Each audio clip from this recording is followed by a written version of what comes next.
soir d'être dans la maison du Seigneur.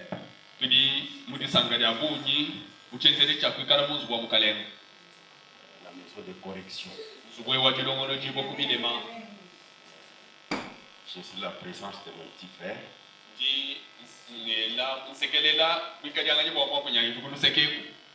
Il y en a qui ne connaissent pas que c'est mon petit frère.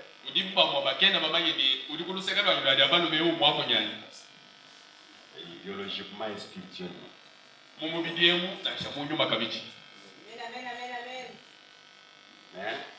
j'ai beaucoup aimé son attitude. J'ai beaucoup aimé son attitude. Il a toujours été un garçon très spirituel. Je me souviens en 2009, 2010, quand il apprenait que je devais quitter notre église pour aller prêcher ailleurs, il devait être avec moi là-bas.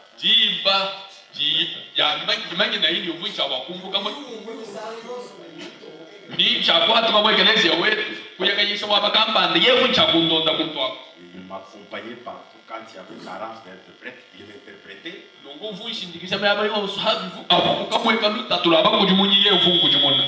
Et finalement, l'esprit s'est transmis à lui.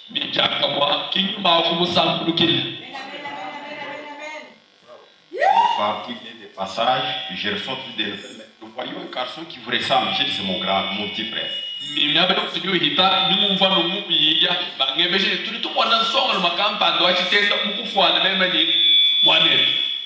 On m'en a parlé à Chileye. J'étais là, j'ai prêché, je suis revenu. Quand lui est parti, on m'a dit mais quelqu'un qui vous ressemble.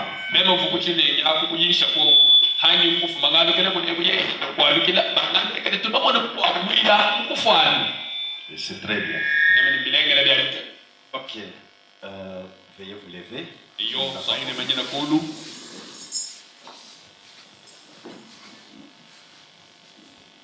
Apocalypse chapitre 3.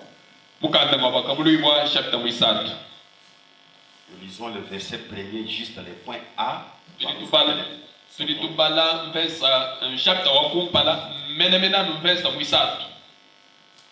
Le verset premier, point A. Nous avons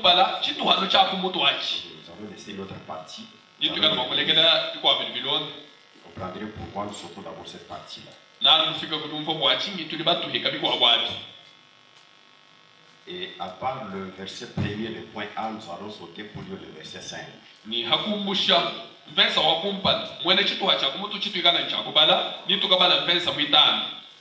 Nous lisons au nom de Jésus-Christ.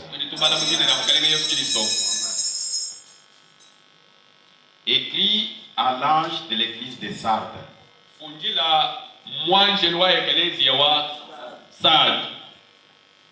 Voici ce que dit celui qui a les 7 esprits de Dieu et les 7 étoiles.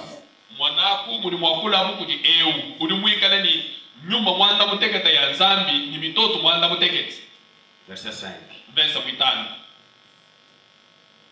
Celui qui vaincra sera revêtu de vêtements blancs.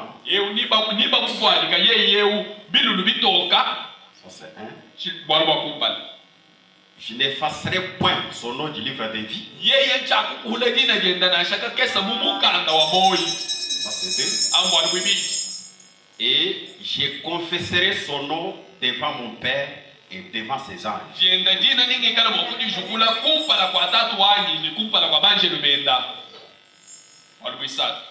Nous ensemble le mot de prière.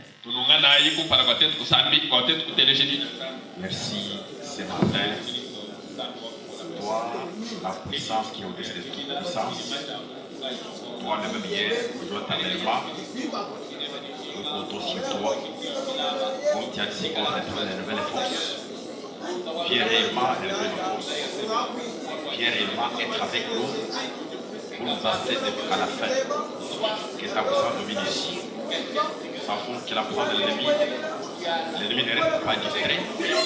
Et là où toi Dieu t'y agis, c'est inévitable. L'esprit de l'ennemi ou l'ennemi lui doit être là avec ses puissances. Mais ce qui nous rend victorieux, c'est ta présence, la présence de tes anges, L'acteur de la colonne des faits, c'est ta puissance qui nous rend victorieux juste à côté de notre ennemi. Soit avec nous pour être notre sécurité, notre protection et notre accueil. Soit celui qui doit enseigner, soit celui qui doit prendre le contrôle à la fin. Nous nous confions en toi, nous soumettons tous les autres esprits en destinant nos pieds avec foi notre Christ. Amen.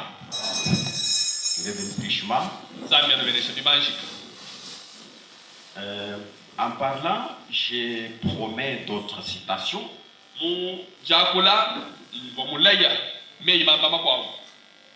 Et des fois, je peux me rappeler ou oublier. Et sinon, quand je me rappelle, je fais tout pour m'acquitter.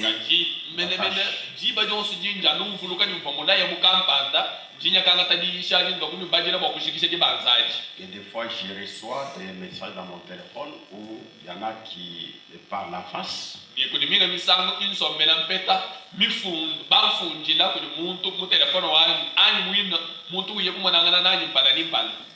J'ai beaucoup apprécié l'attitude. Il y en a qui m'écrivent, mais ils ne mentionnent pas les noms. C'est très bien parce que l'essentiel n'est pas de connaître qui a cette préoccupation, mais c'est la préoccupation elle-même. J'ai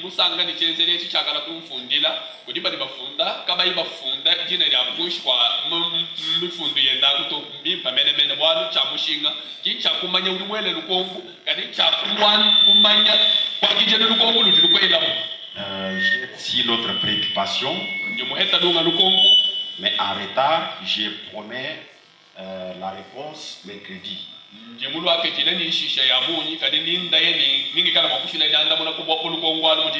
Comme nous venons d'achever l'âge de Thyatire, quand nous parlions sur les noms même Thyatire qui signifie femme dominatrice,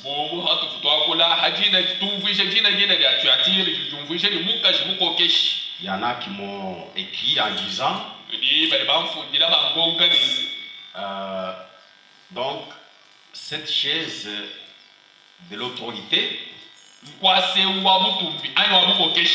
de la chefferie, le chef de la maison qui doit être un homme,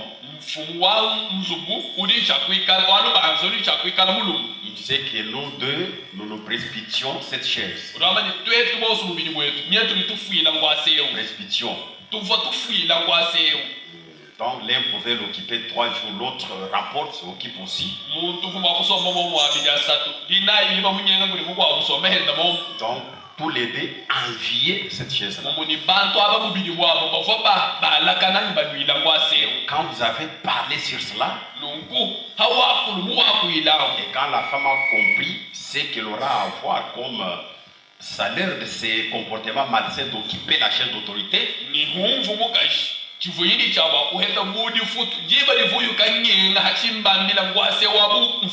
là en tout cas le bureau est resté vide à notre disposition.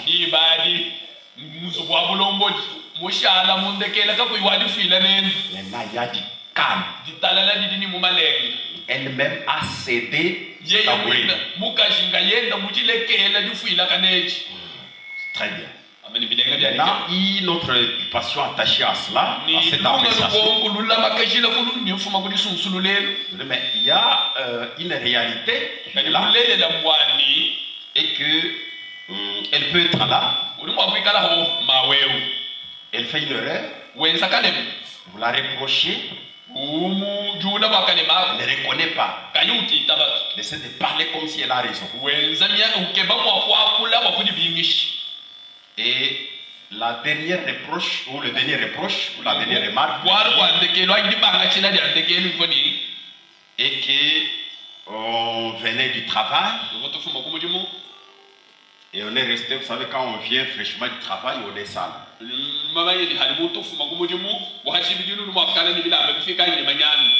Maintenant, l'homme s'est lavé.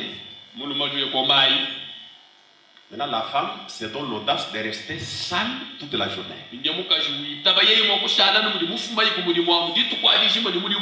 Maintenant, l'homme commence à penser que quand les visiteurs viendront, les trouver moi propre, elle comme un paillasson, Parce qu'on a été au travail. Alors ce n'est pas bien. Mais essaye de s'adresser à elle.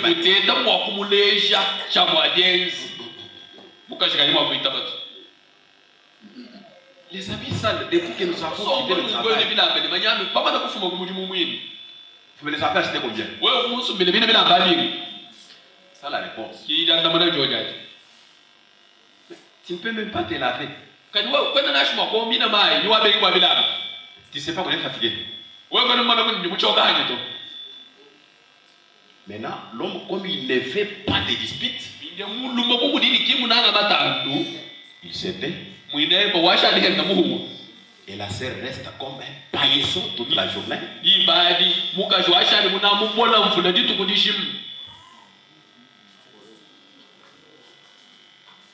Charles Boudou Fuma Mounienga, Kachawa, Anibi Voymunienga, Nabi Mafutabi. Bindi Hakuya Muchisalu, Aleko Mai, Kudilongona, Wakwana Muchisalu, Mujila. Kumbe Paillasson. Tu colores. Alors je suis repenti parce que j'ai eu cette question en retard. Mais rendez-vous mercredi. Je vais laisser le prophète parler. Je vais laisser le prophète parler.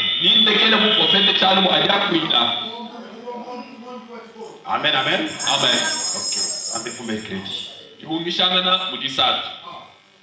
Maintenant pour aujourd'hui, il y en a qui m'ont dit que nous avons été surpris quand vous avez dit que frère Branham dit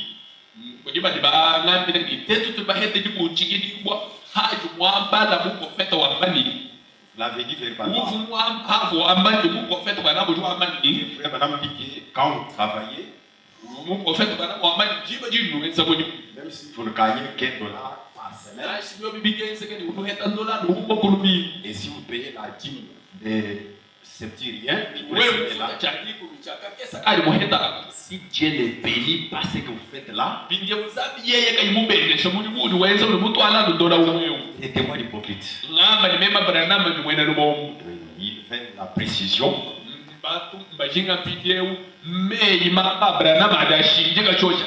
J'aime beaucoup cette attitude-là. Ok. Dans J'ai mal compris.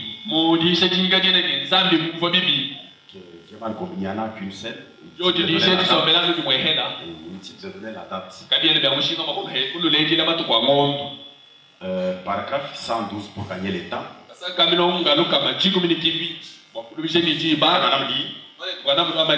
Voilà un défi pour n'importe quel individu. Et si seulement j'avais le temps, et que je ne prenne pas ces passages de l'écriture biblique, que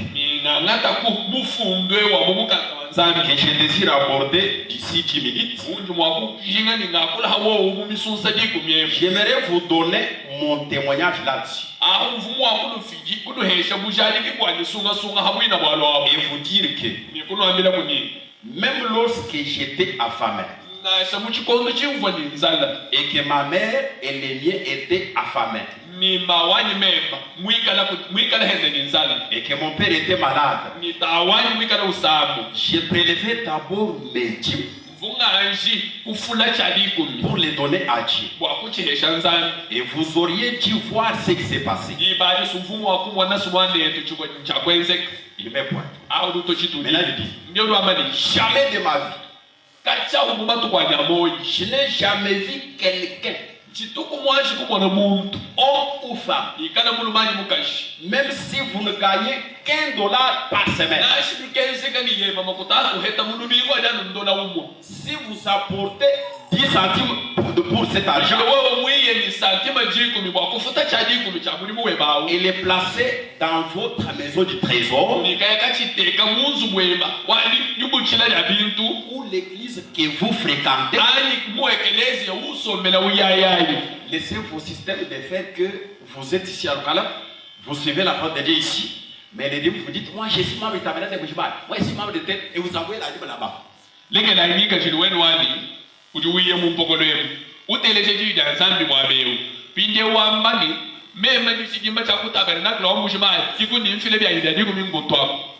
Non. Ce n'est pas cette église-là où vous êtes membre qui s'occupe de vous chaque temps.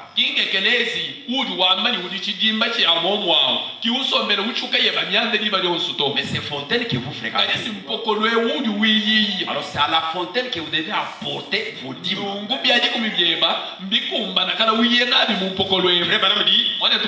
L'église que vous fréquentez, pas que vous avez choisi, mais que vous fréquentez. Même si vous êtes membre du tabernacle de Bouchemar, vous êtes ici pour 3 mois. Pendant tous les 3 mois, vous donnez la dîme ici. Quand vous rentrerez là-bas, continuez à donner là-bas. C'est ce que Pasteur André nous disait, même dans la réunion des ministres.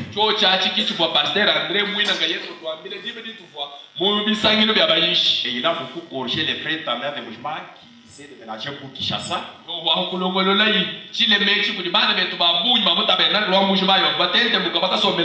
Continuez à lui apporter les dîmes. Il est radis. Là-bas, fréquenter quelle église? Oh, chez Pasteur Amis. Il est radis. Frère Banam dit, vous donnez à l'église que vous fréquentez.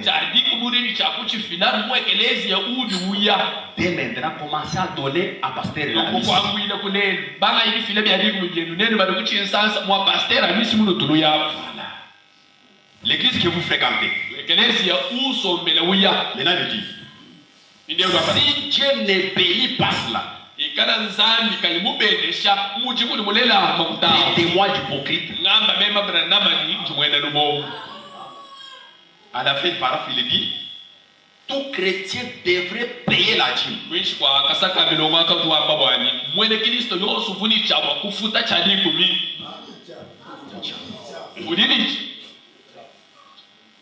Ok. Alors, ce n'est pas la matière du jour, c'était pour répondre à cette préoccupation-là. Maintenant, nous passons à l'essentiel.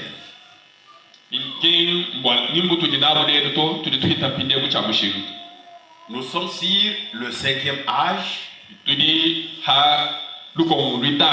qui est l'âge des sardes.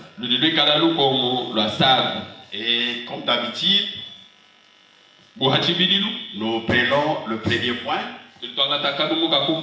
C'est le messager de cet âge-là. Nous prendrons le deuxième point. Les noms même, sardes, qu'est-ce que ça signifie? Et le troisième point, quel a été le comportement des gens de cet âge-là que Dieu appréciait?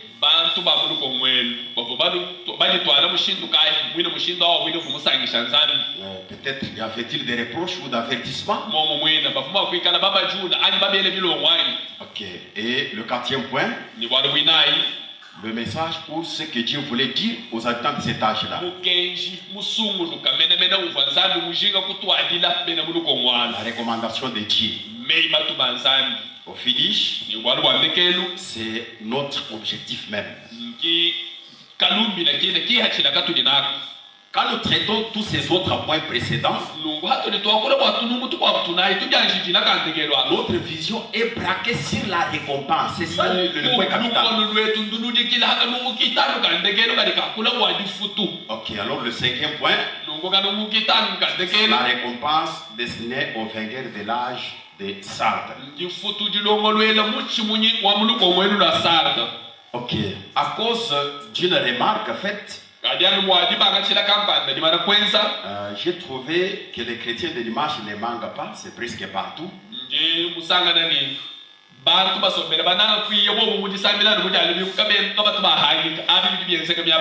Et d'autres ont raison. Il y en a qui travaillent des travaux un peu forcés ou des commandements. De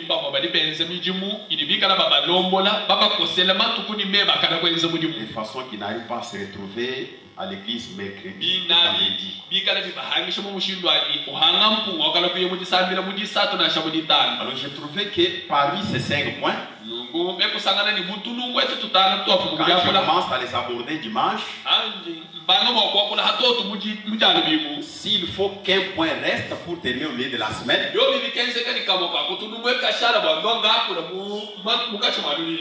ce ne soit pas le cinquième point qui est le point capital. C'est pourquoi vous me voyez traiter peut-être le premier point, si possible le deuxième, et je saute, j'ai tout d'abord le cinquième point.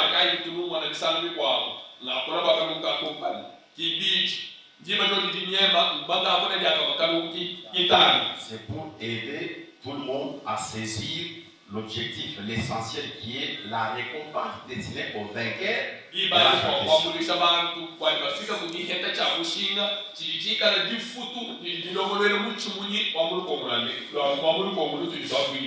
fait cela quand nous avions parlé de l'art de Thyatire.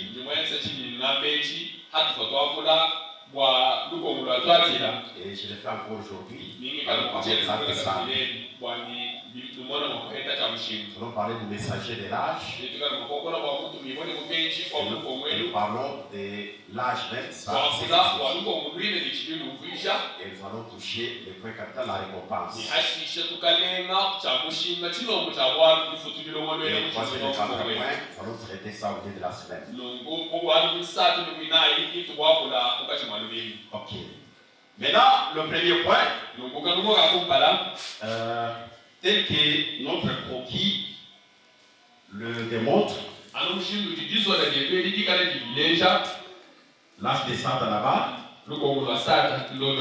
et le messager, vous les voyez là-bas, mais il faut que Frère Branham confirme la chose. Ok. Nous sommes dans l'exposé par l'église. Page 137.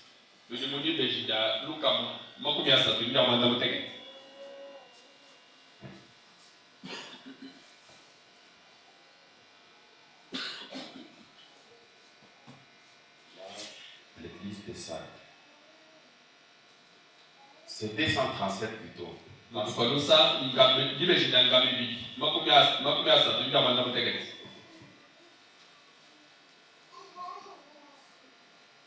Frère Branham dit, sur mon billet là, il y a même le nom messager qui est écrit là. Okay. Et Frère Branham dit, le messager de cet âge, l'âge des Sardes, il est connu de tous les messagers des différents âges. Il s'agit de Martin Luther. Ok, c'est bien lui, le messager de l'âge des Sardes. Martin Luther, je connais seulement que Frère Branham.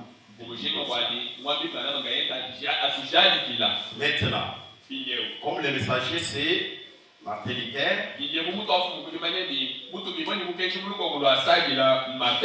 nous sommes au deuxième point. Les noms Sardes, qu'est-ce que ça signifie? Là, nous ne sommes pas dans l'enseignement, nous sommes dans la prédication.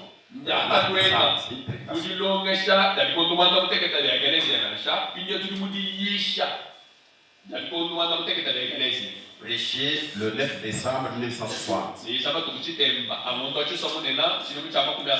Ok.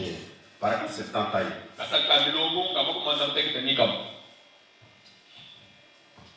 Frère Branham dit, ainsi donc, Sardes, nous commençons maintenant. Le mot même Sardes, ce terme signifie, si vous voulez vérifier cela,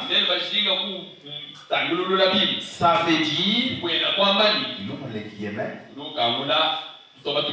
c'est lui qui a échapper. Et il ferme les guillemets. Il dit, la véritable sarde, c'était ce qui avait échappé. Tu vois,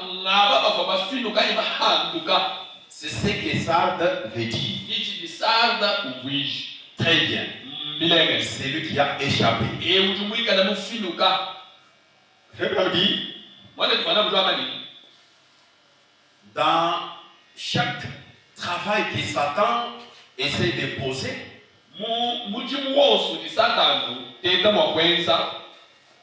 il peut essayer de lier les chrétiens. Mais il ne va pas réussir à lier tout le monde. Il y aura toujours les chrétiens fervents qui vont échapper à ces chaînes.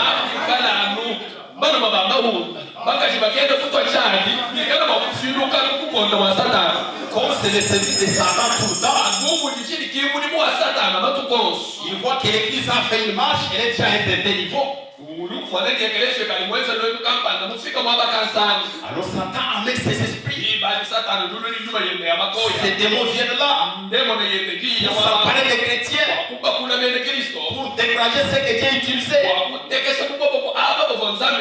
ceux qui faisaient de bonnes œuvres, pour les décourager avec des langages malsains. C'est pour faire quoi? C'est pour te montrer. Mais toi tu ne le fais pas. Mais lui que Dieu a inspiré de soutenir la parole de Dieu. Pourquoi Satan t'utilise pour les décourager? Et c'est l'œuvre de Satan tout le temps. Il ne veut pas voir Dieu pousser l'église jusqu'à un certain niveau.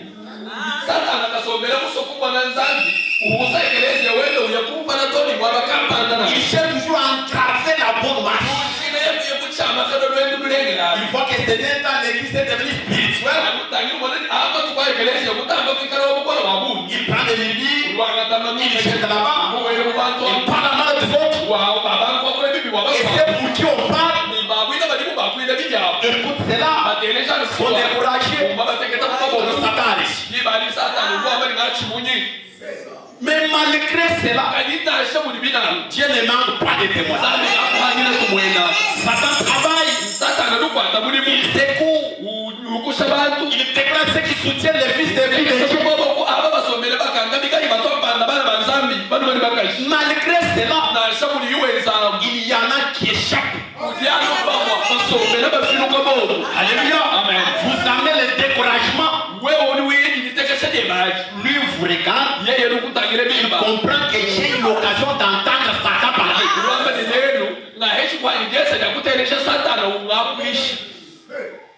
Amen, amen. Sarde. Suivez ce que frère Madame dit.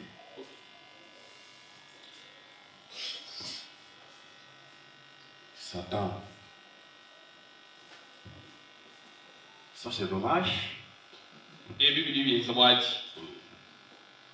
Donc, quand Dieu commence à travailler, lui est là pour décourager. Dans l'église et sa condition,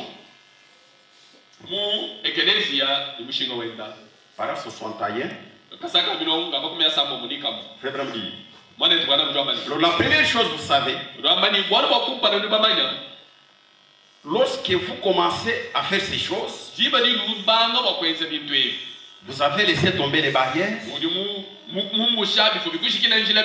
avez commencé à faire des compromis.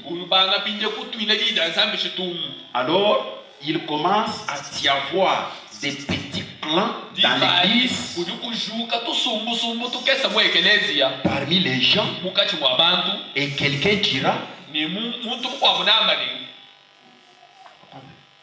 et quelqu'un dira, vous savez, le pasteur est comme ceci, et comme cela, ou encore, le diable est comme ceci,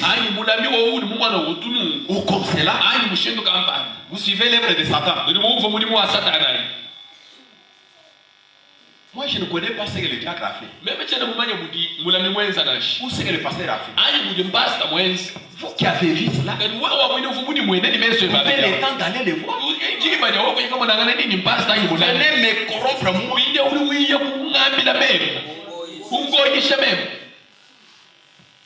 Le pasteur est comme ceci.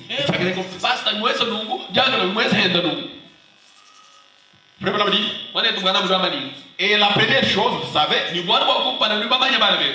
quand vous écoutez cela, le même point.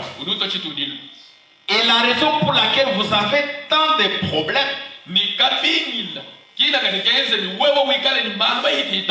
c'est parce que vous vous êtes mis à écouter le diable et à entendre ses grognements au lieu d'écouter la douce colombe.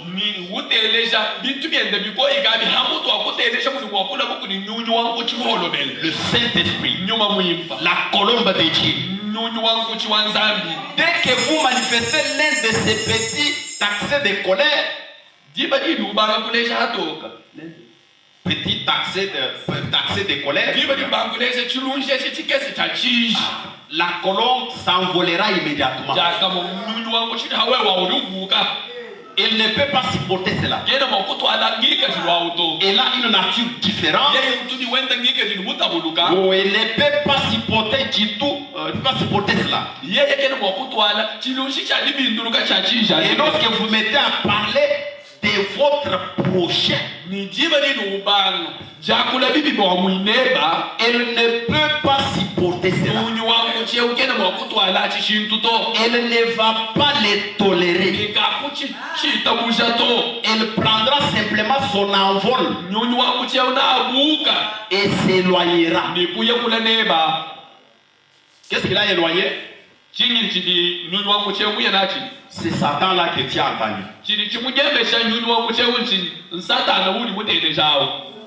Il a fait ça, il a fait ça. Si tu peux lui dire, même s'il l'a fait, avez-vous été avec lui? Ça va se terminer déjà. Son problème n'est pas d'aller le voir.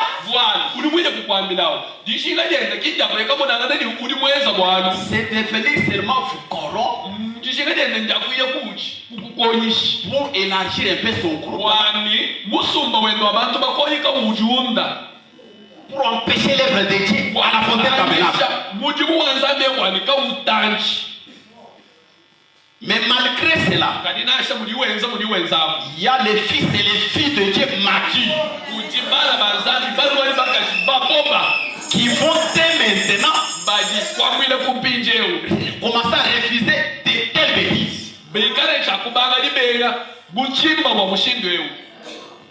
Comme j'ai entendu, c'était la nuit, j'ai cherché à reconnaître ces sœurs-là qui parlaient, je n'ai pas eu à le faire.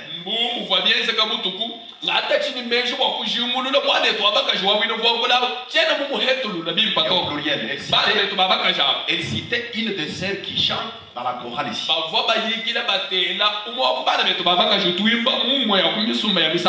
Elle chante très bien.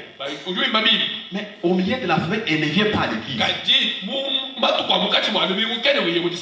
avons vérifié vendredi. Elle était toujours à la maison là, elle n'était même pas occupée. Mais elle viendra seulement dimanche pour nous chanter avec sa voix angélique là.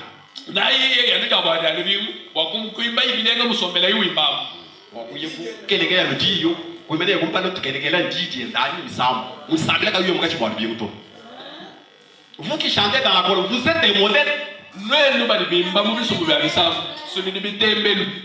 Quand vous chantez au milieu de la semaine, vous êtes remarqués.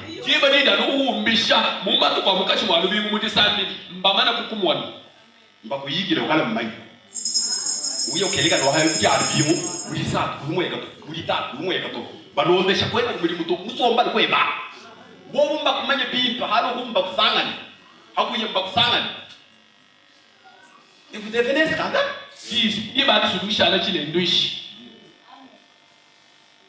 Amen, amen. Amen. Le mot sam signifie ceux qui ont échappé. Et nous devons faire un effort pour ne pas nous retrouver liés par les démons.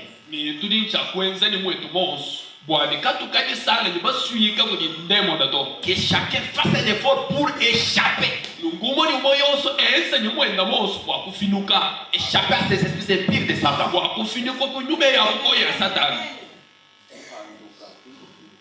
Amen, amen. Amen.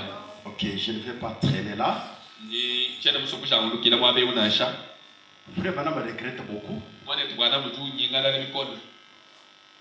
Ça, je vous donne seulement la référence. Dans la Statino Parfait,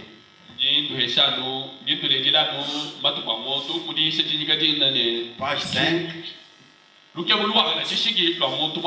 Page 5, Frère Branham me regrette, il dit Satan a captivé les fils et les filles de Dieu.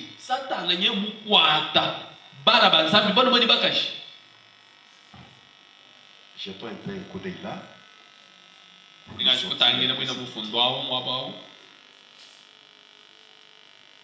Il dit, j'ai dit page 5. Il dit, j'ai vu l'autre jour où ils avaient construit un grand zoo.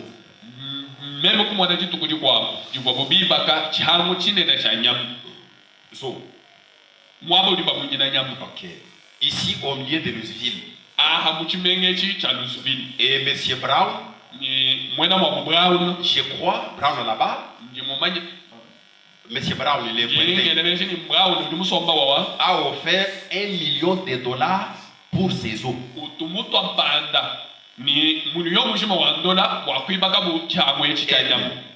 Si j'avais cela, donc si j'avais ces $1 million, si j'avais cela,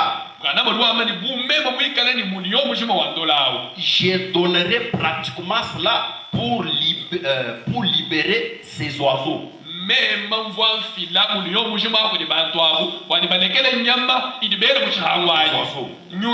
Ou les animaux, il est fait. Je ne crois pas dans le fait de mettre quelque chose en gage.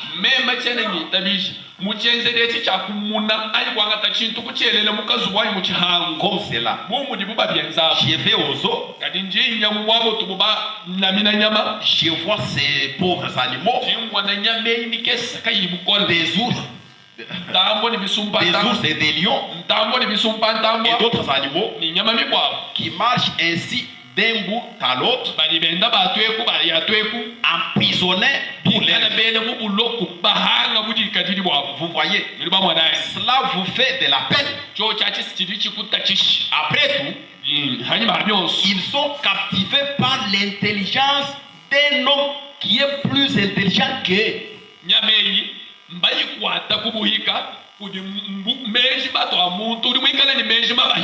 Voilà. Plus intelligent qu'eux. Voyez-vous. Et ils les captirent et les mettent en captivité. Et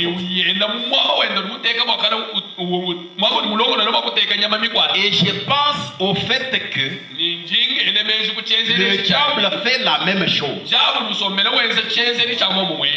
Il prend des précieuses personnes, au pluriel, des précieuses personnes qui devraient parcourir librement les grands endroits de Dieu.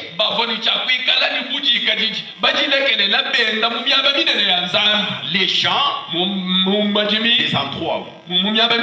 Et les choses comme cela, il les met dans la prison.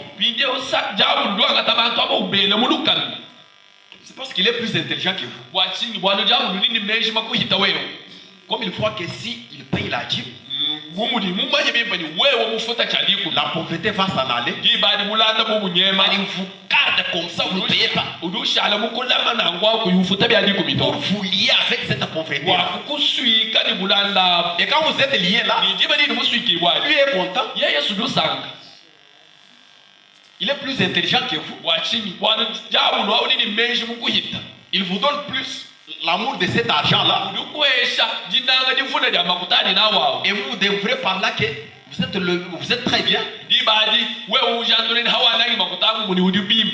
Mais lui vous regarde pauvre là, Ça c'est très important. Satan captive. Ok. Retenez très bien que le mot ça signifie ceux qui ont échappé.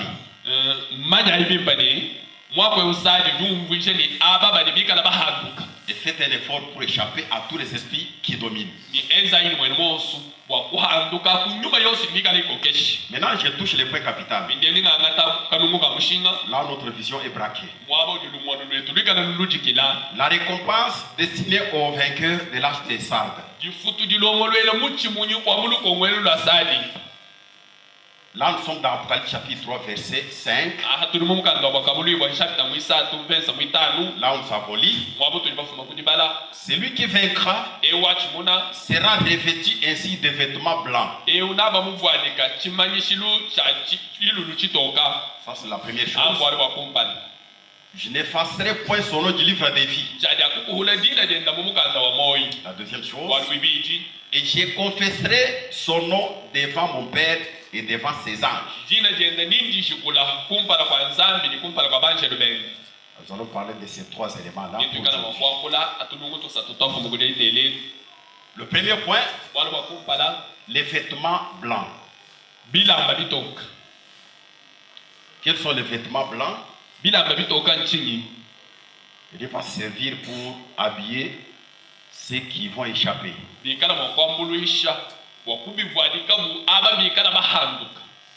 Expose cet âge, page 255.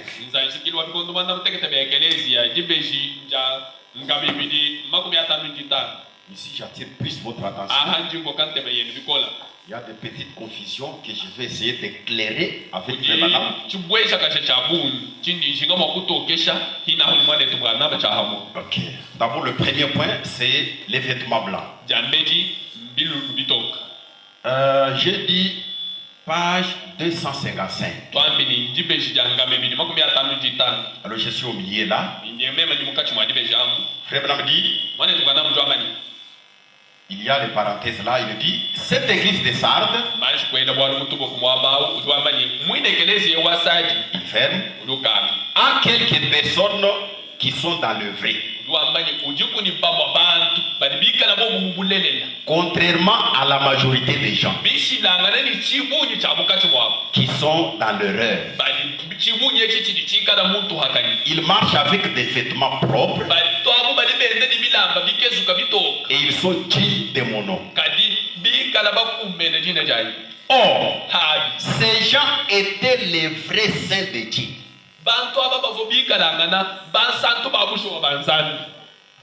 Marcher de manière à être entièrement agréable au Seigneur.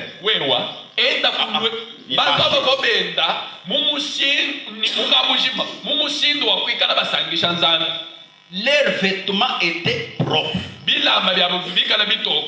Voyez-vous? En ces temps-là, les vêtements descendaient jusqu'au sol. Il la branche, ramassant la poussière et s'essuyant. Ces gens-là prenaient garde à leurs pas.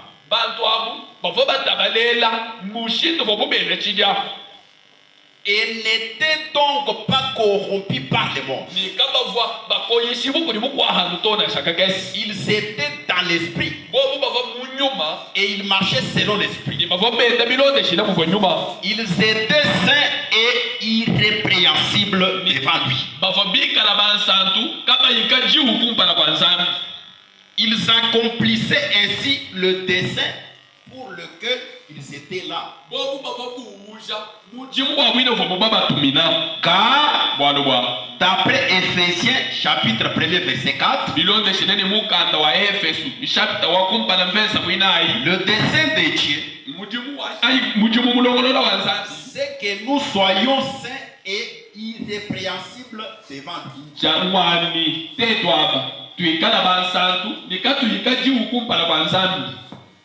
Ce n'est pas suffisant. Les vêtements blancs. Nous découvrons aujourd'hui que les dénominationnels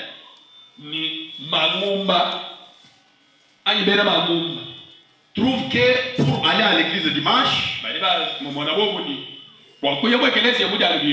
ou les jours de la réunion,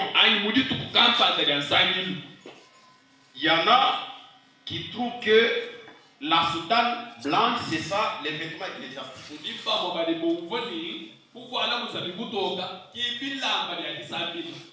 Si vous n'êtes pas en soutane blanche, vous n'êtes pas chrétien, dimanche à l'église.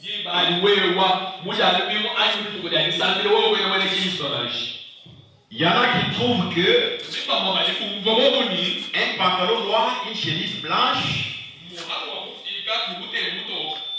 c'est ça les vêtements ecclésiastiques. Et chaque dénomination s'est choisi une couleur des habits qu'ils doivent porter, pensant que ce sont là les vêtements ecclésiastiques. Et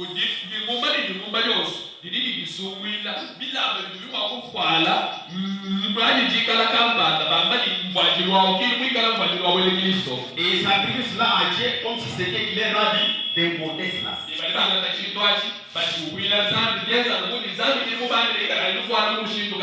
Mais pour nous, frère Malambi, tournez le regard vers Jésus. Prêchez le 20 décembre 63.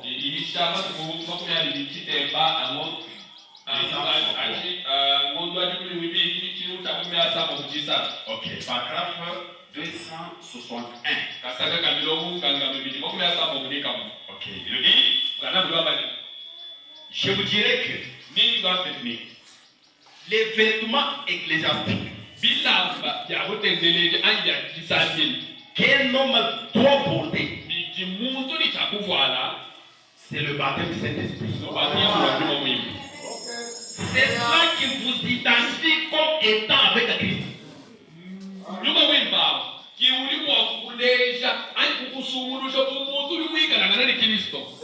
Pour nous, ce n'est pas la soutane blanche ou la soutane multicolore comme celle de Joseph.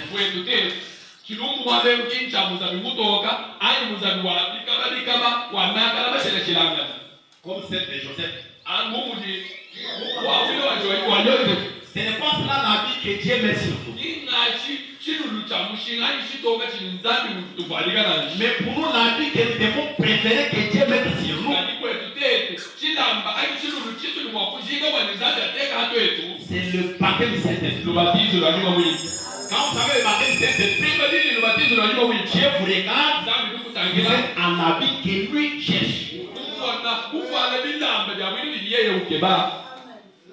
Ce n'est pas suffisant.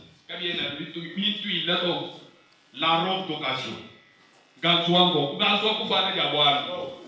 Prêché le 25 novembre 56.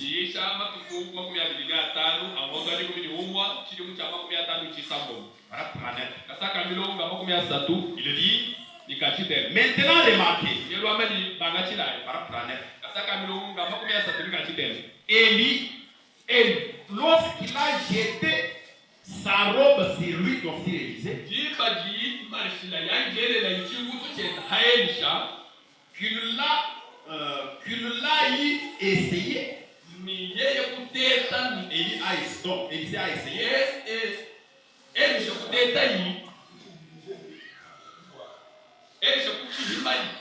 en d'autres termes, il éclaire lui-même du doigt.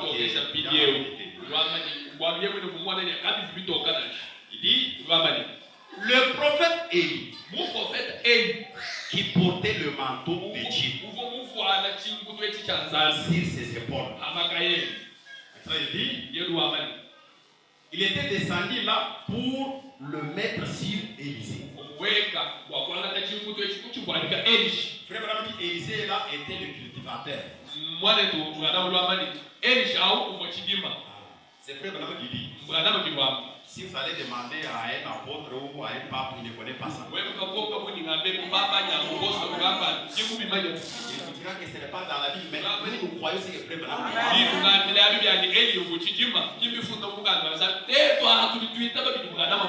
Amen. Il est descendu pour le mettre sur Élisée. Élisée qui était le cultivateur.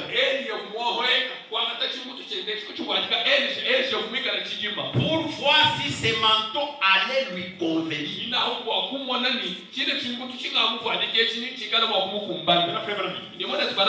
Attention. Ça lui a pris environ 10 ans. Élisée. Ça lui a pris environ 10 ans pour être changé afin de convenir au manteau. Ça c'est dommage. Paragraphe 40. Vous savez, souvenez-vous. Souvent, Dieu nous amène à l'atelier et nous taille. Eh bien, il n'a pas changé sa robe pour qu'elle convienne à Élisée.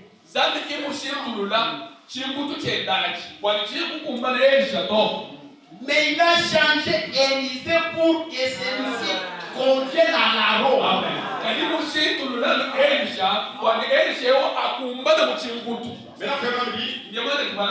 C'est ce que Dieu fait aujourd'hui. Il nous change, nous, à nous tailler, à nous changer, à nous façonnant, pour que nous convenions à la robe. Alléluia. Donc Dieu n'a pas besoin de prendre sa robe déjà bien formée. Alors, quand il essaie de la mettre sur vous, il faut toujours la coller qui traîne. La robe ne convient pas. La tête toujours. La robe ne convient pas. Les égides, avec ça la robe ne convient pas. Avec tout ça, Dieu ne rentre pas là pour changer la robe pour qu'il vous convienne.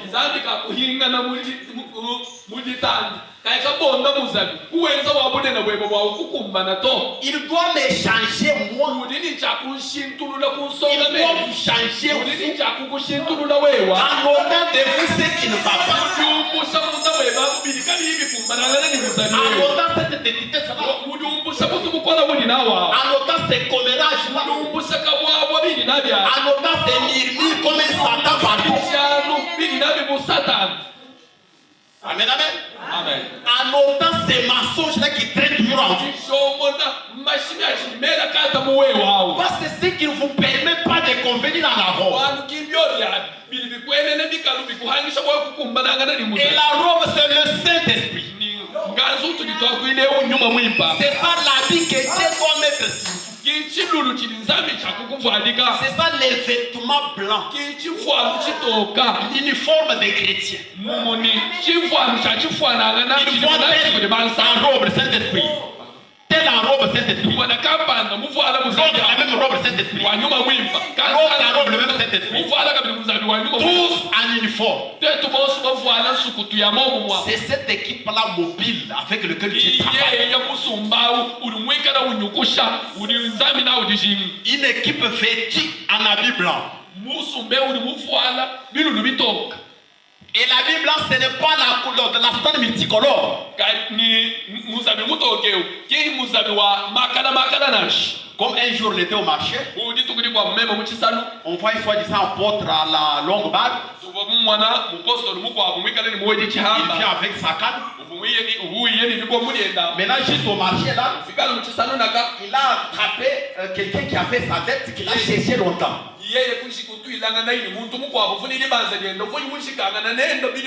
Comme il l'a attrapé là au marché, alors il lui a dit, je mets d'abord de côté ses habits de Dieu. Je mets d'abord Dieu de côté, tu vas voir. Quand tu es voleur, même chez toi, tu ne te laisses pas voir. Tu as laissé la femme et les enfants. Comme je t'ai ici, attendez que je dépose Dieu à côté. Il a jeté la soutane. La canne était de l'autre côté. Et c'était des spectacles au marché. Dieu à côté. Mais nous ne sommes pas comme ça. Nous, quand nous venons au message, le seul objectif, le seul but majeur que nous avons, les soucis de chaque frère, chaque sœur, qui est appelé à la fontaine d'Abena, que ça ne soit pas d'avoir le mariage, que ça ne soit pas d'avoir l'argent, que ça soit de recevoir le Saint-Esprit. Les vêtements blancs, les vêtements sans tache, quand vous l'avez déjà, que les gens vous condamnent, que les gens disent n'importe quoi, moi Jésus serait parti. Alléluia. Vos condamnations ne me feront rien. Moi je connais où je me tiens. Vous me regardez, vous voyez tel rêve sur moi, mais quand Dieu me regarde,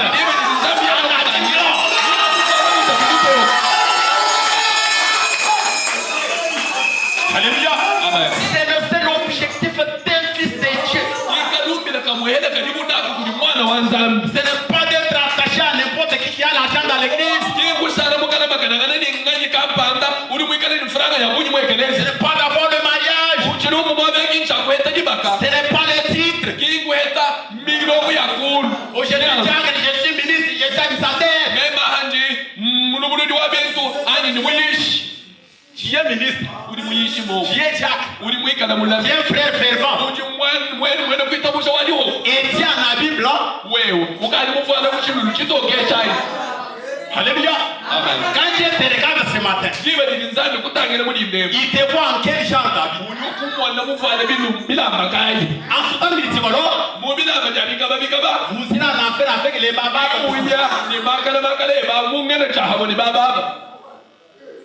En veste noire comme les néos, vous êtes en affaire avec eux. Mais si vous avez le Saint-Esprit en vous, là, vous ne prêterez même pas attention à ce que vous êtes en train de dire. Quand les gens parlent, vous allez à genoux, vous dites à Dieu, Seigneur, à telle date, j'ai fait une expérience par le Saint-Esprit.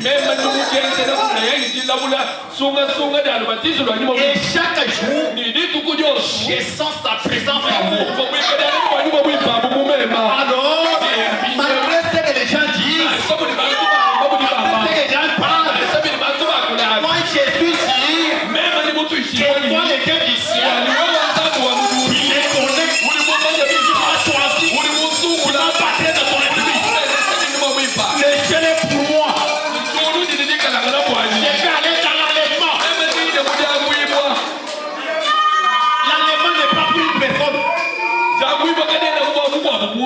pas une personne qui vous envoie là-bas. Mais c'est Dieu lui-même qui a la prédestination. Et comme preuve, il met sur toi la Bible.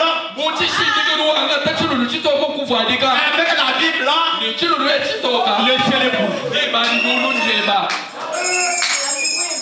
Amen, amen. Et ce matin, vous comprendrez que vous êtes quelqu'un qui doit échapper. Satan ne réussira pas à vous lier. Quand il commence à venir avec ses manœuvres, voyez quelle celle-là. Ça me dit, avec lui. Vous voyez le pasteur. Voyez le pasteur. Tu as été avec lui. Et toi tu es comme ça. Oui, toi tu es Satan.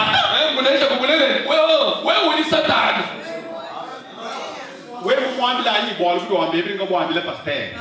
Non, mais qui vous dit oui, non. Oui, vous êtes oui, que le banque paye, que le bois, vous allez nous voir comme je vois là. Ni pouvez comme je vois.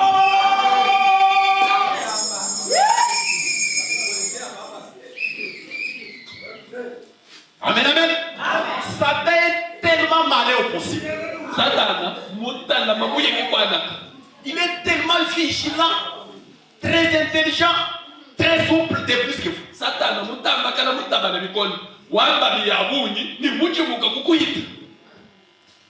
Nous étions dans la rue de Ministre. Le révérend était là. Docteur Ignace nous donne un témoignage. Il dit qu'il y a eu un prédicateur qui avait quitté Kinshasa, qui était venu à Mbujimayi dans les champs missionnaires.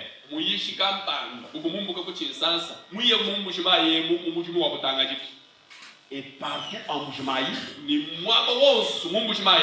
on ne lui a pas cédé la chair. Partout il toquait, on refusait. Maintenant, un autre pasteur où il était allé toquer, l'a appelé docteur Elias.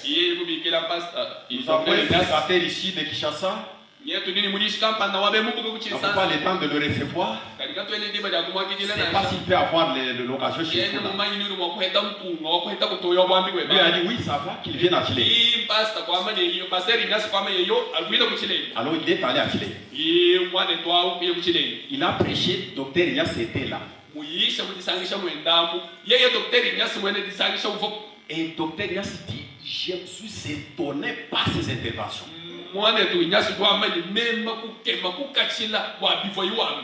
Et sous une forte onction,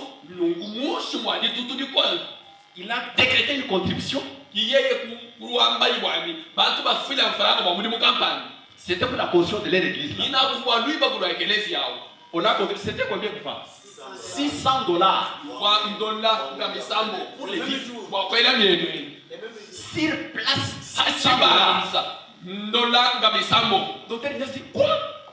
Docteur Ignace va me dire moi ben mulo to kachana na chasa ayuwe gato aba kutamwe et on a mis les vies. Voilà, c'est déjà fini. Je pense que vous comprenez.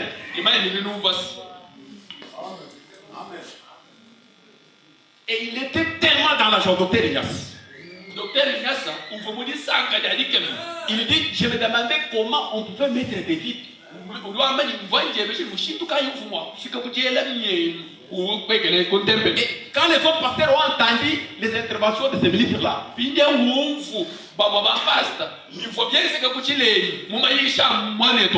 ils ont commencé à l'appeler comme ça quand il est directement Dieu est descendu. Il lui a dit, ta mission n'était que pour ça, c'est fini. Et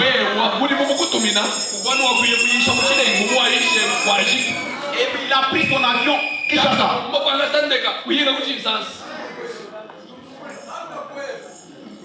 Amen, amen. Quand nous sommes en vêtements blancs, des histoires compliquées ne sont pas là. Comme ça vient, alors votre vêtement, comme il est blanc, vous allez esquiver toutes ces tâches. Tous ces péchés, vous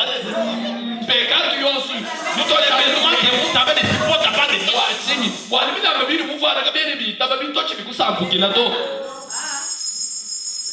mais qui est cette sœur-là? Qui est ce frère-là? Tous les problèmes qui secouent l'église, c'est toujours lui.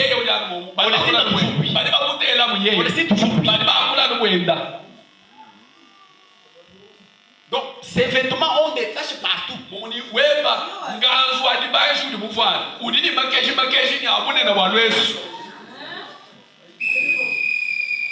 Amen, amen. Amen. Dieu ne change pas sa robe pour qu'elle nous convienne. Mais il doit nous changer, nous. Il doit nous façonner. Il doit nous tailler pour que nous puissions convenir à la robe. C'est pourquoi il nous amène à cette dimension de nous tailler. Nous sommes déjà à une dimension, si vous ne savez pas. Il n'y a que les spirituels qui saisissent. Dieu vous amène à une dimension de vous amener à découvrir que sur votre robe, il y avait telle tâche que vous devez évacuer. Sur votre robe de l'autre côté, il y avait encore une tâche rouge que vous devez ôter. Il faut que la robe soit blanche. Dieu vous regarde.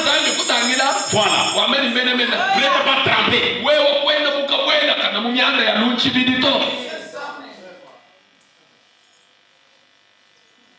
Celui qui vaincra sera revêtu des vêtements blancs. Il commence par vaincre. C'est alors que Dieu vient donner ses vêtements. Les vêtements, ce n'est pas vous qui allez le prendre n'importe où.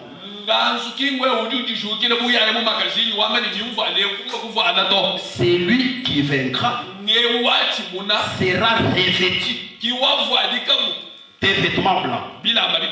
On voit que vous avez vaincu. La tête vaincu. Le mensonge vaincu.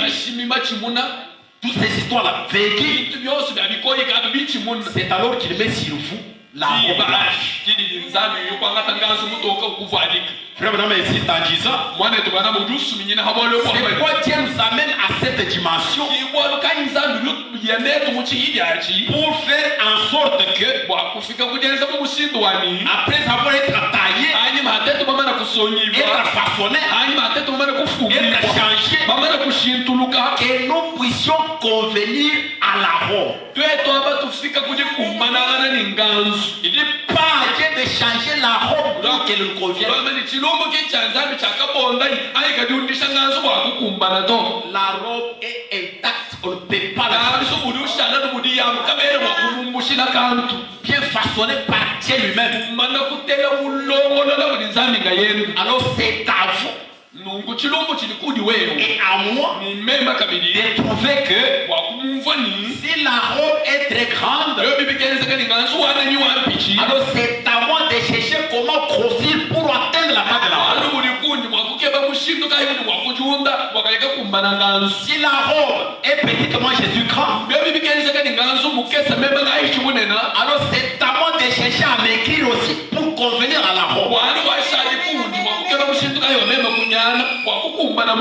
Mais Dieu l'a déjà façonné tel qu'elle est. Ça, le vêtement blanc. Maintenant, je fais un pas. Ça, c'était le premier élément. Le deuxième élément, il dit, je n'effacerai point son nom du livre des vies. Ici, j'ai trouvé qu'il y a eu beaucoup de complications, mais j'ai fait essayer d'aligner les choses pour vous amener à voir que c'est clair.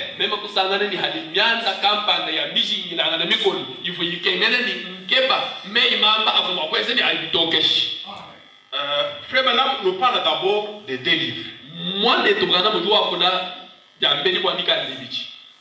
Il parle livre des vies et le livre de vie de l'agneau. Et à d'autres endroits, il dit, c'est toujours le livre de vie là, qui peut être appelé autrement le livre de vie de l'agneau.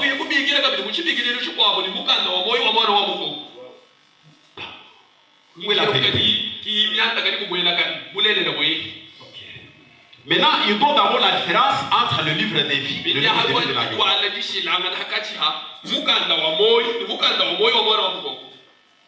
Pour ceux qui prennent note,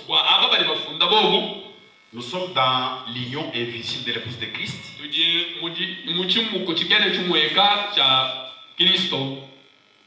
L'union invisible de l'épouse de Christ. Vous notez paragraphe 204, virgule 206 à 207.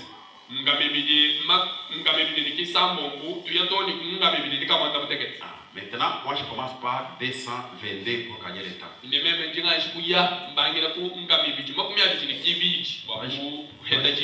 vais pas vous garder longtemps. 222, il dit.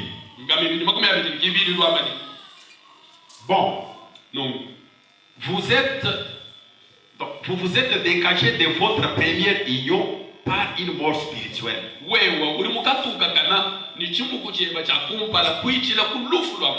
Maintenant, vous êtes né de nouveau ou remarié par une nouvelle union spirituelle. Il ne s'agit pas de votre vie naturelle, des choses du monde, mais de la vie éternelle. Ce germe qui a été en vous au commencement vous a retrouvé. 223. Maintenant, votre vieux livre s'en est allé avec votre vieille union. Maintenant, votre nom dans votre vieux. Mais 3 points. Votre nom a été reporté. Alors, vous me direz, est-ce que vous voulez dire par là que mon vieux livre me trompe?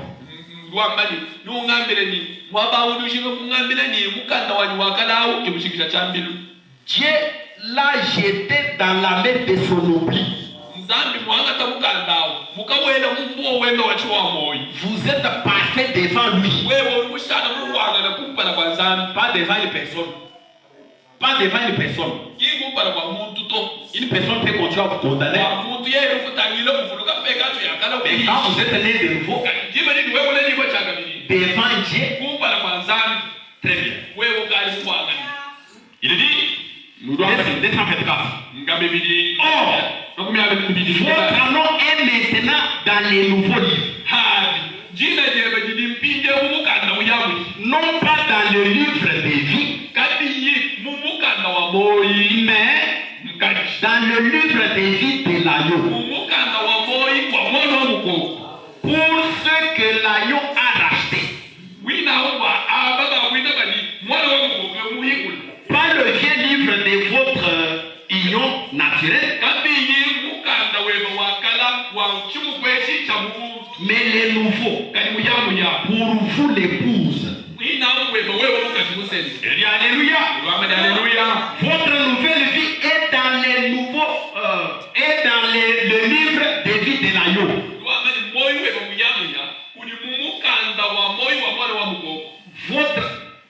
Votre acte de mariage. Alléluia. Alors que votre véritable germe éternel du commencement s'implante. Maintenant, vous n'êtes pas seulement pardonné, mais vous êtes justifié.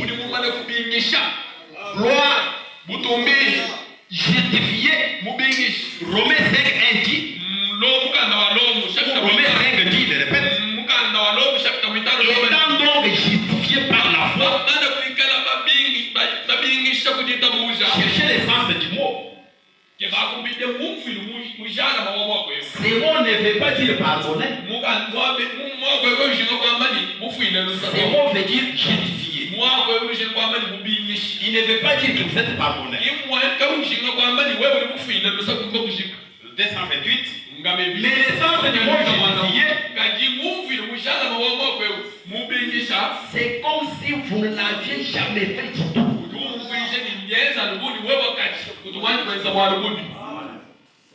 Pendant que les autres vous regardent pensant que, n'est-ce pas, tel jour il avait menti.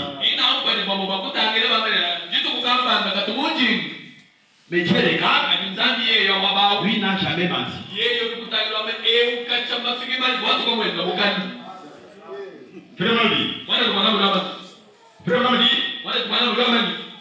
Juste à la fin de ces paroles-là, premièrement, je n'avais même pas été marié à cet autre.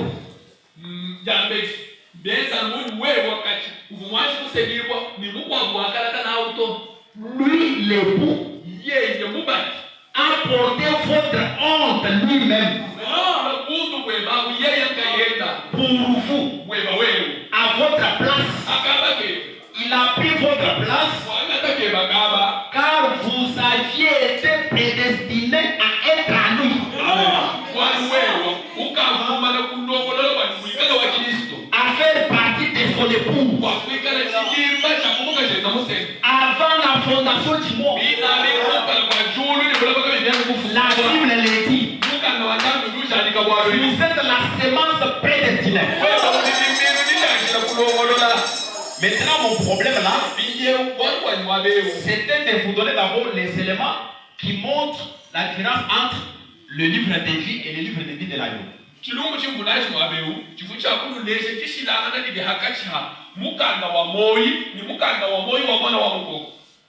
Donc, quand vous venez au monde, comme l'a dit ces jours-là, Dieu met un disque. On commence à enregistrer vos paroles, vos actes. Maintenant, quand vous êtes encore païen là, c'est bien enregistré. Quand vous naissez de nouveau, ça change. Alors, toutes les histoires que vous avez faites quand vous étiez encore païen là, Dieu prend ça, il met dans la main de l'autre. Maintenant, tu es renouvelé. Tu es né de nouveau. Pas qui était prédestiné. Alors maintenant, on prend votre nom. On les déplace de ce premier livre. Là, on avait écrit la menti, la volée, les pététis, et ainsi de suite. On prend ce nom, on le met dans ces livres-là. Dans ces livres-là, vous commencez à poser des actes comme un chrétien et chrétienne. Maintenant, avançons.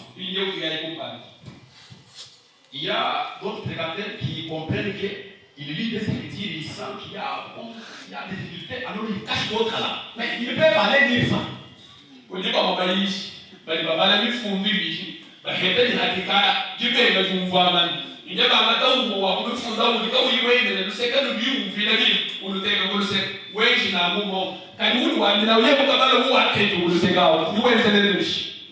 La parole de Dieu est à leur disposition, ils peuvent aller lire ça.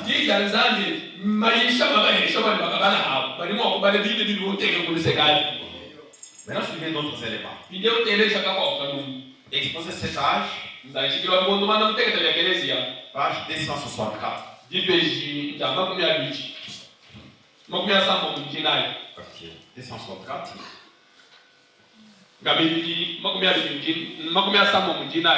Ok, il dit ceci.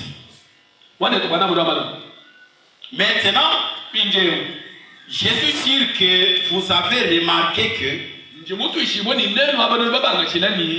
c'est dont les noms étaient dans le livre des vies faisait partie de l'ordre religieux de l'époque.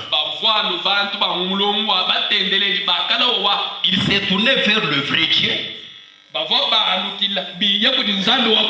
et l'adorait. Même s'il ne l'adorait pas selon la vérité,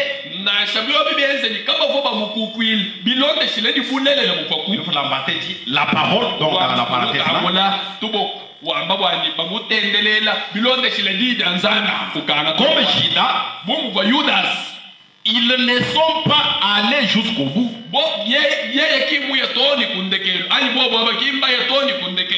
Voyez comment Judas avait été choisi par Dieu. Il avait été instruit dans la vérité. Il avait part à la connaissance des mystères. Un ministère de puissance lui avait été accordé.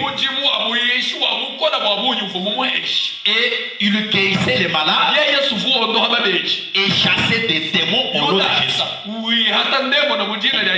Ça c'est dommage. Mais quand l'heure de vérité est arrivée, il s'est débarrassé de tout cela pour de l'or et pour des pouvoirs politiques. Il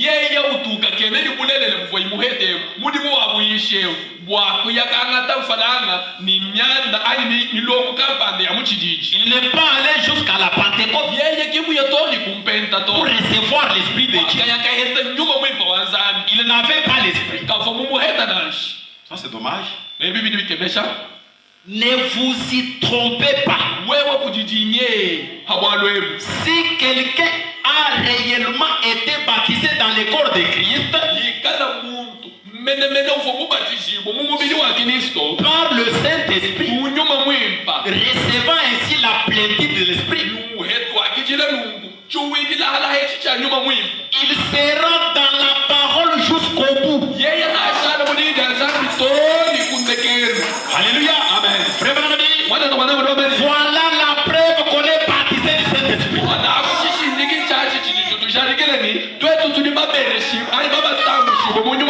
Judas a échoué.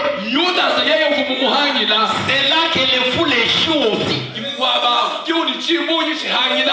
Et quand il ne continue pas dans cette parole, leur nom est effacé du livre des vies.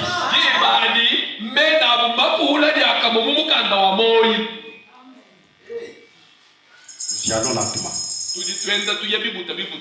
Maintenant il dit, continuons. Pour mieux comprendre pourquoi un homme peut être effacé du livre de vie, reportons nos pensées vers Israël. À l'époque de Moïse, Exode chapitre 32, verset 30 à 34. Le lendemain, Moïse dit au peuple, vous avez commis un grand péché. Je vais maintenant monter vers l'Éternel. J'obtiendrai peut-être le pardon pour vos péchés. Moïse retourna vers l'Éternel et dit, ah, ce peuple a commis un grand péché. Ils se sont fait un dieu d'or. Pardonne maintenant leurs péchés. Sinon, efface-moi de ton livre que tu as écrit. Attention, l'Éternel dit à Moïse, c'est celui qui a péché contre moi que j'effacerai le nom des livres, dont de mon livre.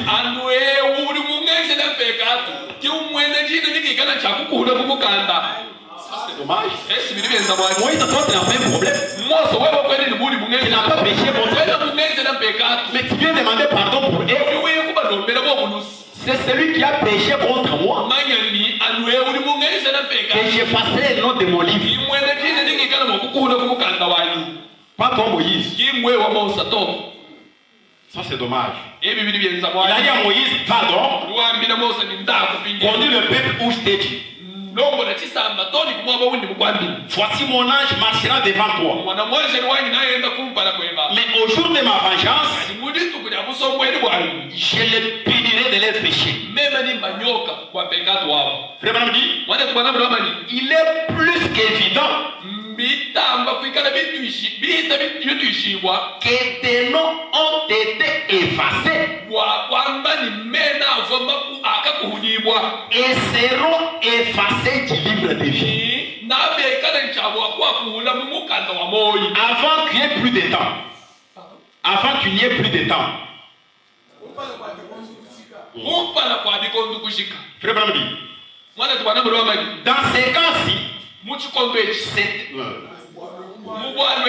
c'était pour cause d'idolâtrie.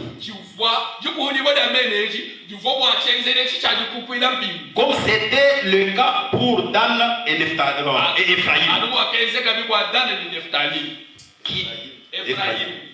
qui avaient perdu leur droit de tribu pour avoir adoré les veaux d'or. Tous ceux qui se sont livrés au culte des idoles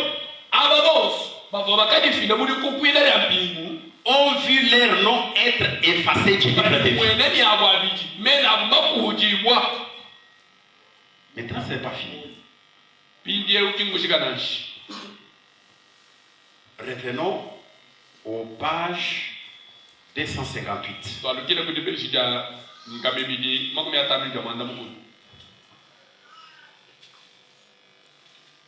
258.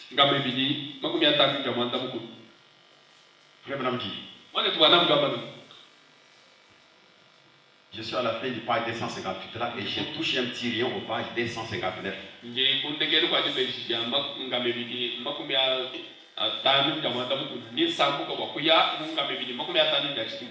dit, nous montrerons aussi qu'il y a un groupe de gens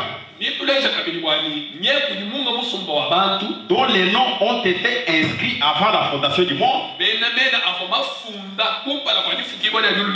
et dont les noms ne peuvent en aucun cas être effacés ou enlevés.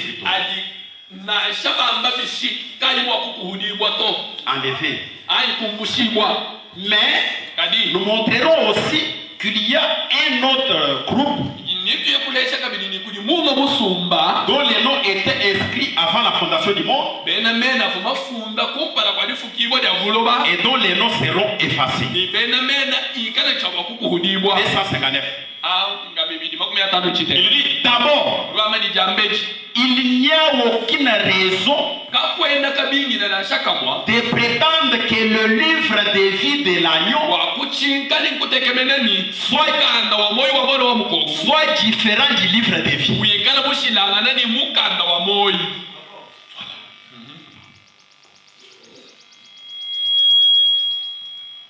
Maintenant, Frère Branham dit, il dit, le livre de vie pourrait être appelé le livre de vie de l'agneau, ou le livre de vie de Christ, ou même ton livre, ou le livre des vivants. Il ne contient que des noms. Voilà. Je pense que vous avez compris cette ambiguïté. Maintenant, suivons pour résumer un peu cela.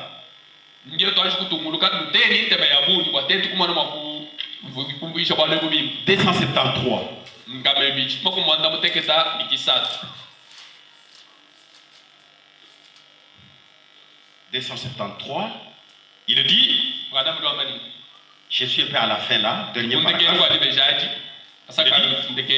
Or, le registre, quant à ces plants de blé dont le but est de reproduire la semence d'origine,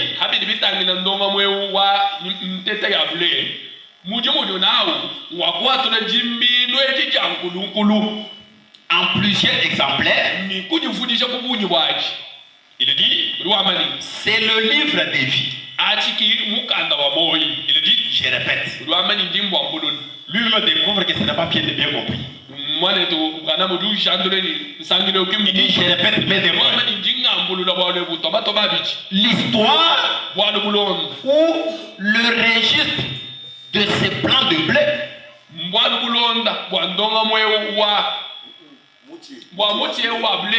c'est le livre de vie.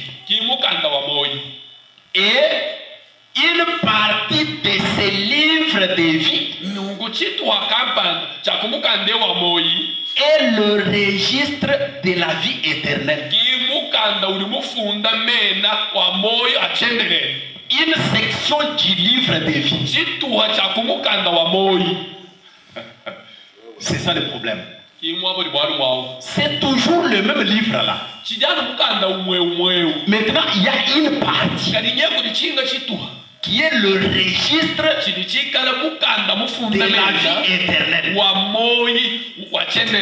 Ce n'est pas bien compris. 277.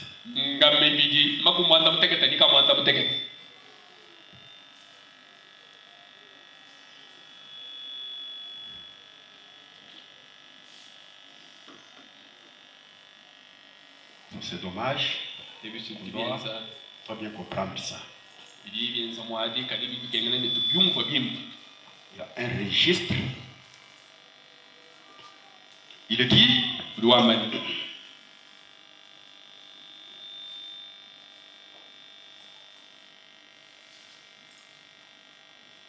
Il dit ceci.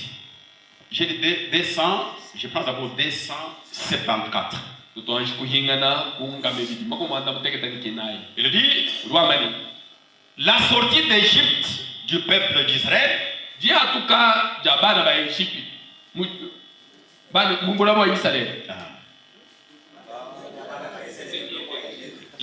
sortie d'Égypte du peuple d'Israël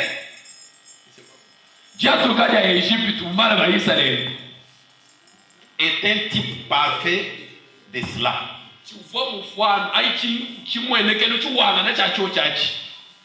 Ils sont sortis au nombre d'environ 2 millions. Tous ont échappé par les sang du sacrifice. Tous ont été baptisés dans la mer Rouge. Tous sont sortis de l'eau,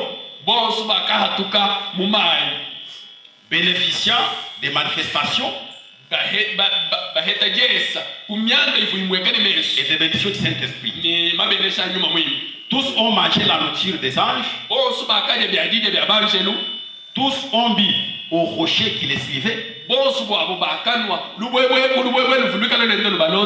Pourtant tous, à quelques rares exceptions près,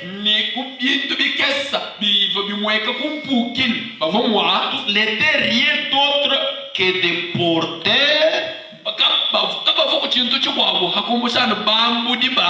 pour leurs enfants qui devraient les suivre et entrer dans le pays de Canaan. Tout Israël n'est pas Israël. Tout Israël n'est pas Israël. Et tous, à part une infime minorité,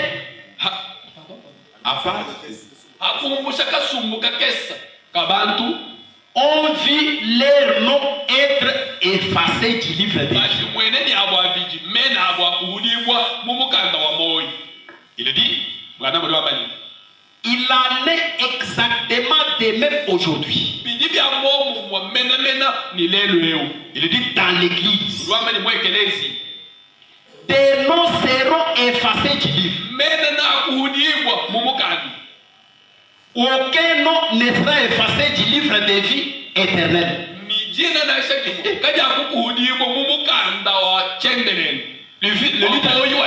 Voilà.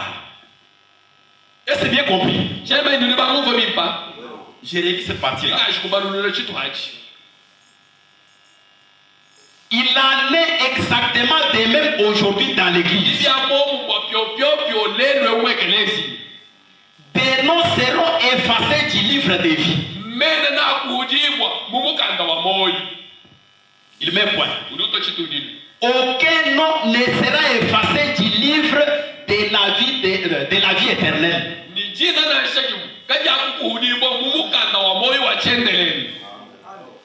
Amen, amen. Toujours dans les livres de vie là, il y a une partie qui est appelé le livre de la vie éternelle. Les noms qui sont dans ces livres-là, dans cette partie-là, aucun nom ne sera effacé. Et n'oubliez pas que cette partie qui est appelée le livre de la vie éternelle, c'est une partie du livre de vie. Cette partie est toujours là. C'est très bien. Aucun nom ne sera effacé du livre de la vie éternelle. Car celui-ci était notre registre.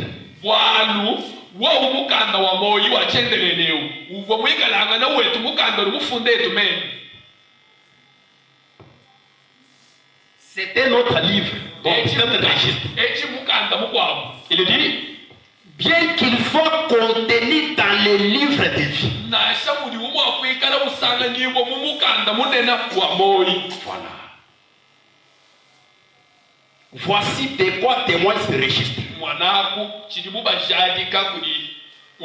C'est de la vie éternelle. Voici ce que ça témoigne. Dieu nous a donné la vie éternelle. Et cette vie éternelle est dans son Fils. Celui qui a le Fils a la vie éternelle. Celui qui n'a pas le Fils n'a pas la vie éternelle. Et ceux qui ont cette vie étaient en lui avant la fondation du monde. Ils ont été choisis en lui avant la fondation du monde. La grande sémence royale. La grande sémence royale. Donc, quand il dit, celui qui vaincra sera revêtu des vêtements blancs. Je n'effacerai point son nom du livre de vie. Vous devez comprendre que le livre de vie a des parties.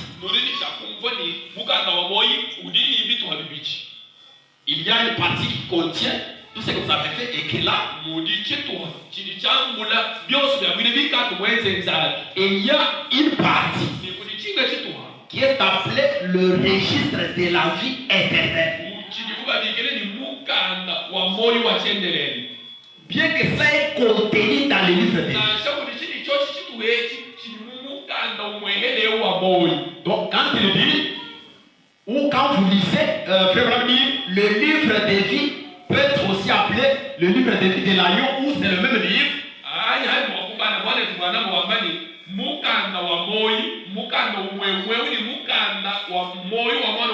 Le comprenez que d'une manière générale, c'est le livre de vie. Mais à l'intérieur là, il y a un registre attaché là, qui est le registre de la vie éternelle. Les noms qui sont dans les livres de vie peuvent être effacés. Je ne sais pas pour quel péché. Mais aucun nom qui se trouve dans le livre de la vie éternelle ne sera pas effacé.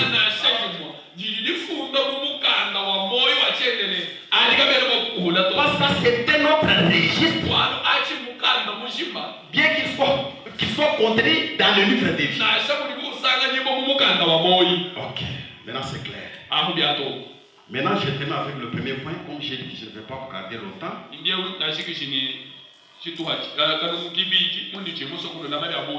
est déjà 12h11. Ok. Maintenant, frère Madame dit, le troisième point, c'est le nom qui sera confessé devant Dieu et devant ses anges.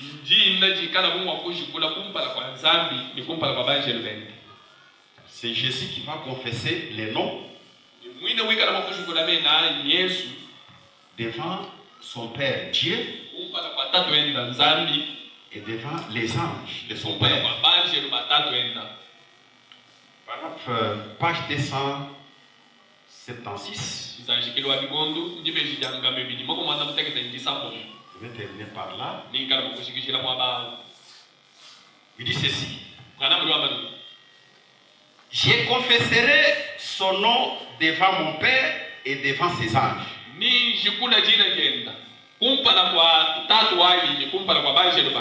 Il dit, c'est le grand appel dans le ciel.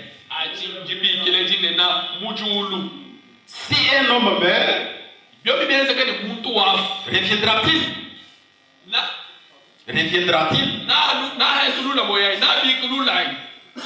Tous les jours de ma détresse,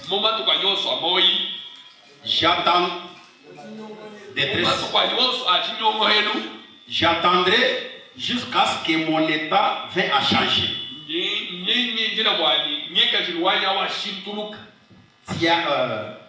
Tu appellerais et moi je te répondrai.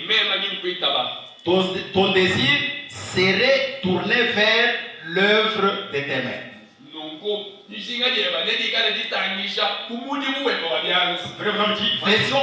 Version d'Arbi. Le grand berger appelle ses brebis par leur nom. La voix créatrice de Dieu les fait ressusciter de la poussière. Ou alors, s'ils ne sont pas endormis, transforment leur corps jusque dans les atomes. C'est l'enlèvement. C'est le glorieux souper de noces de l'agneau et de son épouse. Mais l'enlèvement n'est pas le seul appel. À la seconde résurrection, au jugement du grand trône blanc, des noms seront confessés devant le Père et ses anges. Or, des gens qui connaissent ce genre de choses, qui connaissent, m'ont dit que le son le plus agréable qu'un homme puisse entendre,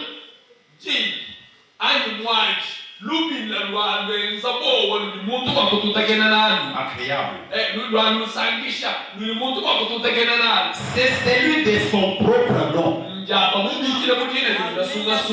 Amen. Il dit, combien de gens aiment entendre leur nom être prononcé en public?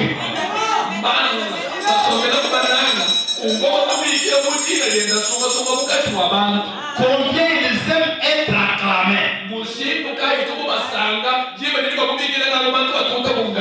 Mais aucune voix terrestre ne prononcera jamais votre nom d'une manière aussi agréable que lorsque la voix de Dieu le prononcera.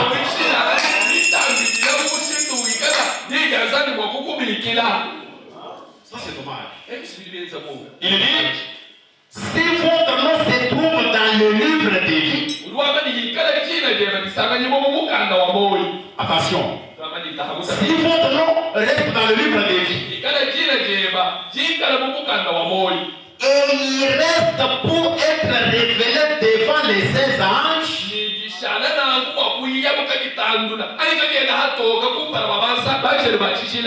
quel beau jour ce sera quand nous entendrons Jésus dire, Père, ils ont confessé mon nom devant les hommes au jour de leur pèlerinage terrestre. Je vais maintenant confesser leur nom devant toi et devant tous les anges du ciel. Alléluia. Et celui qui a des oreilles entendre ce que l'Esprit dit aux églises. Oh là là. Je n'ai pas oublié là, je compte déjà terminer. Il dit quelle consolation pour nous qui espérons faire partie de l'époux du dernier jour. En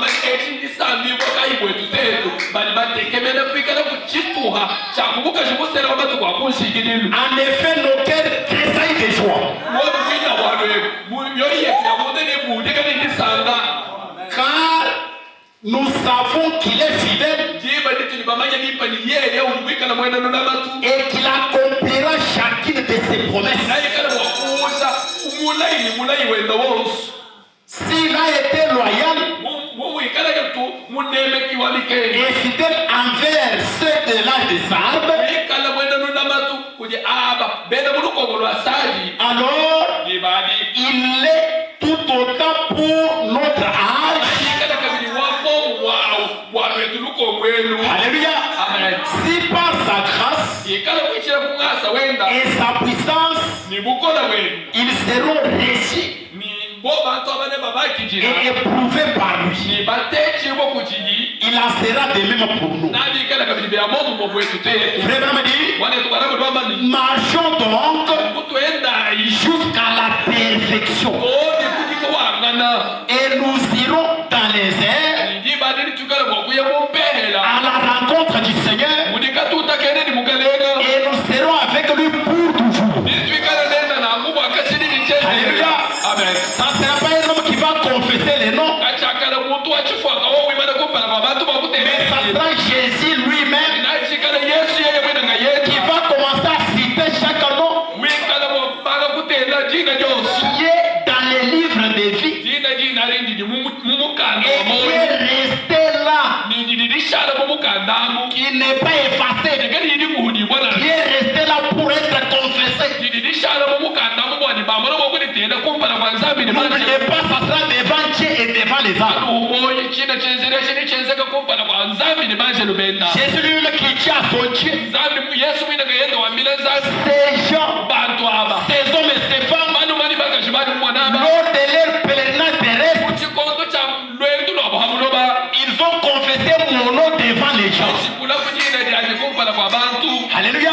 Amen. Tous les efforts que vous déployez pour ces messages, c'est quoi frère Branham dit? S'il n'y a pas de sacrifice, s'il n'y a pas de sacrifice, on ne peut pas tirer grand chose de la réunion. Mais quand il y a des sacrifices, non, il faut que je lise cela. Dans l'église, c'est sa condition. Paragraphe 6. Je tiens à la fin. Il dit, je prends juste les points essentiels au milieu là. Il dit, c'est les sacrifices que les gens consentent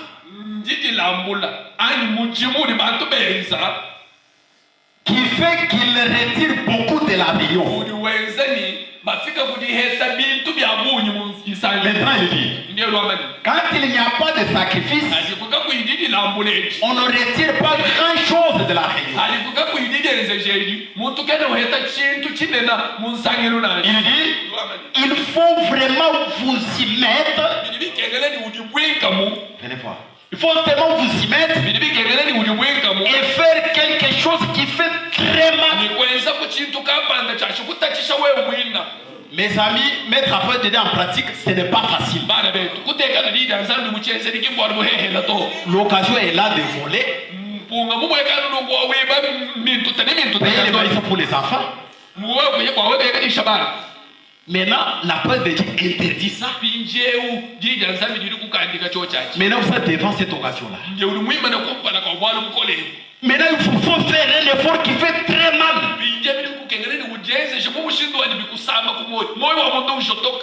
Donc, vous gardez la portion de la parole de Dieu. Vous ne mentez pas. Vous ne volez pas. Vous ne faites pas de commérage. Pour garder les habits propres. Alléluia. Amen. Il faut tellement vous y mettre et faire quelque chose qui fait très mal. Voir mettre de côté certaines choses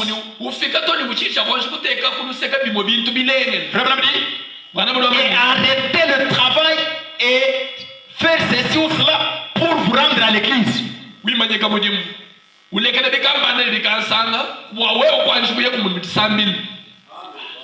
Ça, il n'y a pas beaucoup d'amen liés.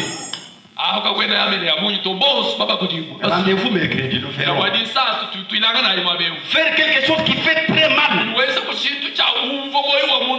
Le travail est là, qui peut vous produire peut-être 10 000 francs pour ces jours-là. Maintenant, Dieu vous demande 2 heures du temps, 17 heures et 17 heures, 2 heures seulement. Nous verrons quelle option vous allez choisir. S'il n'y a pas de sacrifice, mettre certaines choses de côté, arrêter le travail, faire ceci ou cela pour aller à l'église,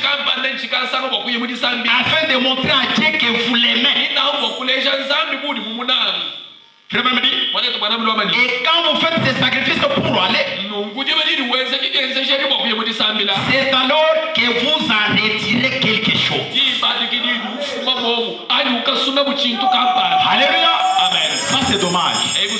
Quand Dieu voit qu'il a arrêté le travail pour aller m'adorer, Dieu voit ça. Il voit ce que tu pouvais gagner dans ce travail-là. Il voit ce qu'il fait gagner au marché dans ces 2 heures-là.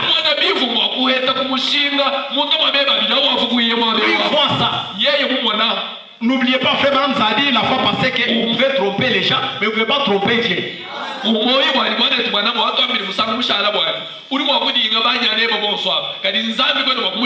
Mais Dieu voit qu'il s'est attendu de force. Ça c'est un travail libéral. Il n'est pas condamné. Comme quelqu'un à qui on a dit si tu t'absentes le matin qu'il part. Alors tu t'absentes, Dieu voit. Et après quand tu viens devant lui, oh mon Dieu, tu regardes hypocrite. Où est-ce que tu étais mercredi? Où est-ce que tu étais vendredi? Hypocrite. Il te regarde. Et nous on ne voit rien. Mais lui voit ça. Il faut un sacrifice. S'il n'y a pas de sacrifice, on ne peut pas retirer quelque chose de grandiose. Mettons-le debout. Celui qui vaincra sera revêtu de vêtements blancs. Je n'effacerai point son nom du livre de vie. Et je confesserai son nom devant le Père et devant ses anges.